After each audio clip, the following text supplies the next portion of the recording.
Well, hello and welcome to the latest episode of Conversations with Cabrera. I'm extremely excited to have as my guest today our Provost, Dr. Steve McLaughlin. Steve, welcome to the show. Great to be here. Thanks for having me. Steve, I get asked this question, and if I get this question, you probably get it even more often, which is, what is a provost? What does a provost do? Yeah. The job description didn't mention COVID, but that's about all I've been doing for last year. But the provost, technically is the chief academic officer. So, the deans report to me. A lot of the other, academic enterprise reports to me. Responsibility for students, responsibility for curriculum, responsibility for faculty. So, and others' duties as assigned. Well, before you were a provost, and you've had a number of positions of great responsibility at Georgia Tech, but you're also a great engineer. You could be working in industry, and yet you chose to work in an academic institution.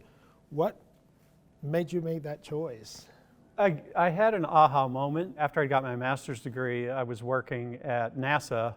And the woman I was dating at the time invited me to come to a tutoring program that she was part of. We were tutoring 8th grade inner city DC students and just absolutely loved it. Just thought I wanted to be a teacher or that I was good at it. So I went and got my PhD and got lucky. Later in your career at Georgia Tech, I understand that you were invited to spend some time in our campus in France, Georgia Tech Lorraine.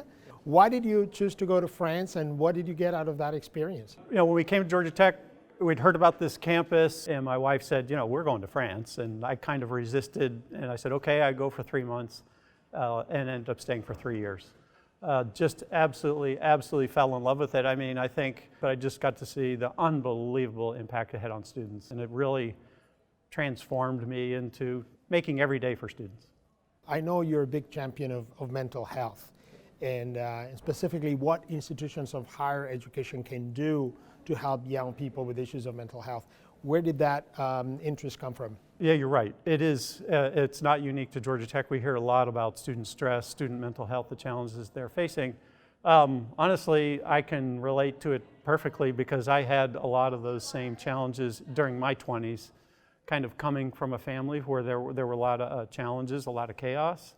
And I would say through college, just, doing very, very well.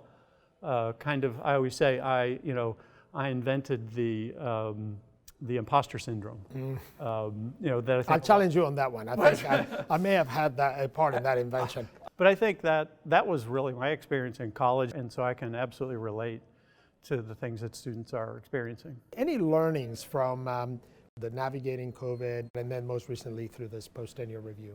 On post-tenure review, we have work to do with the new policies, and we'll do that work, and I'm confident that we'll get through it. But it has reminded us, that it's really about, it's bringing back the importance of academic freedom, of kind of why it is so many of our community come to a university, and we put it really specifically in the strategic plan as one of our values, and it needed to be there, and now I think it's something that we can rely on. Around COVID, in the role, I think I have a much better view and appreciation for the things that our community members are willing to do for the love of Georgia Tech. And it's just like over and over and over again, keep meeting people or finding out what it is they do just purely because it's the right thing to do, because they love this place. And it's overwhelming, it's amazing, it's tons of fun. I am just delighted that you were our provost and very grateful for all the work you've done in the past few months and looking forward to more. Thank you so much for everything. Thank you, Steve. Thank you.